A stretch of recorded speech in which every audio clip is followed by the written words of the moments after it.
we're very close to the time, so I just wanted, there was one question that was raised, and I just wanted to ask Emily, actually. So, Emily, this is a question about strong, clear leadership being crucial for Learning Action Alliance.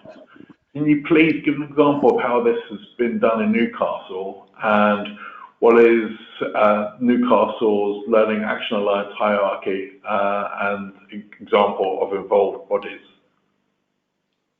Okay, so typically the University of Nottingham, through the Flood Resilience Project, has coordinated the LAA. So we've led it both in logistical senses and organisational, but within the LAA there have been lots of different champions who've come and gone over the years. So Darren and Stina are some of our champions at the moment. Kit England was really important at the start when we were setting this up, because he really got on board with this. Other members of the Council and Northumbrian Water, I'd say, have helped champion it. And actually the people who are also champions are those members who've been coming to meetings regularly over the last 5 years, because it's even though we meet maybe 3-4 times a year, it's still a commitment. So there's quite a lot to remember and to mention. In terms of the hierarchy, so at the middle we've got the organising group, which at the moment really is myself and Darren.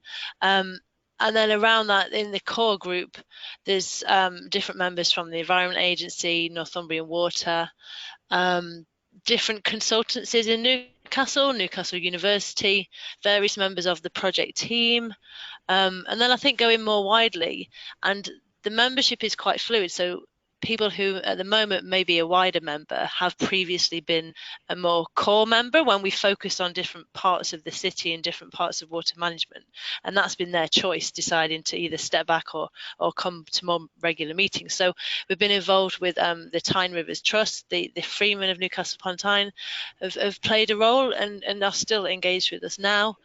I'm trying to think of all of them. I think we've had contact with Living Streets Newcastle, the Greening Wingrove project, lots of different research projects, because that's quite easy for us to engage with from an academic perspective. There's probably someone really pivotal that I've missed out. Rob Carr, Environment Agency. Yeah, from the Environment Agency. Yeah, so Rob's been our lead, I think, in the last few years from the Environment Agency. I did mention the Environment Agency. Thank you for that. I'm conscious that we're going over.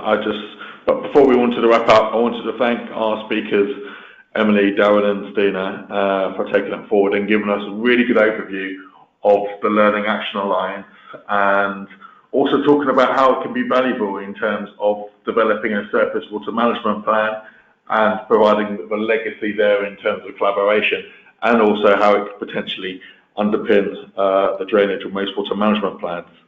As I said before, there's a webinar on Thursday to talk about how planning can underpin better water management.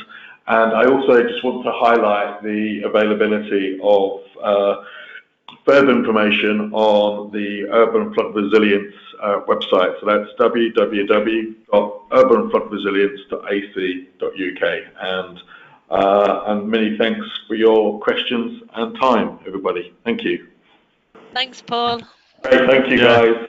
We appreciate it. Thanks, Paul. Thank you.